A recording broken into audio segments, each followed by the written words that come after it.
UST with the result of the weekend, in my opinion, overcoming UP without Patrigao. Okoe stepping up there with a performance worthy of a call from Diliman. Brian, next year, of course. Next year. This year pa. Text mo na ngayon, text. Yung tawag sa season, after the season yan. Next year, walk-in next year kasi UP na si Okoe. Walk-in lang kasi yan.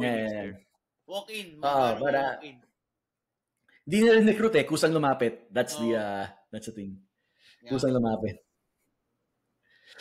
Diba? Sumakay siya ng jeep papuntang from Espanya to Diliman. Isang sakay lang. Ang hirap nun. Nakaganyan siya.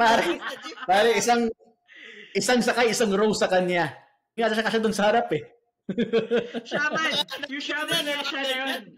Dinukay ng jeep Special para tricycle. Special ride.